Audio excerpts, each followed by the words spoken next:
এই তোমরা যেসব মেয়েরা বলো বাবা তোমার বরটা কি ভালো গো দিদি, কি ভালো, আবার মানে নিজের ঘরের বরটা কারোর পছন্দ হয় না, অন্যের বরটা ভালো হয়, তো তাদের উদ্দেশ্যে একটা কথা বলি, কি ভালো না হাড়ে হাড়ে টের পাচ্ছি।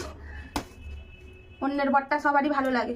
এই গরমের মধ্যে যখন বলে এখন রুটি খাবো, এখন এই খাবো, এখন সেই খাবো, এই গরমের মধ্যে এখন হচ্ছে রুটি খাবে, আর যদি না করি তখন থেকে চুন খসে গেলেই ব্যাস, আর রক্ষে নেই।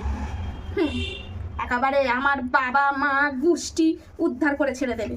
ওই জন্য যারা বলো যে তোমার বরটা ভালো আমারটা ভালো নয়, তোমার বরটা ভালো আমারটা ভালো নয়, এই কথাগুলো খবরদার বলো না, খবরদার বলো না। যার যার স্যাম্পেল তার কাছে ভালো গো। উফ, এ দুঃখ আর জানার নেই। এই গরমে গা জ্বলে যাচ্ছে। এখন বাবুর ইচ্ছা হচ্ছে দুপুরবেলা রুটি খাবে, ভাত রান্না করে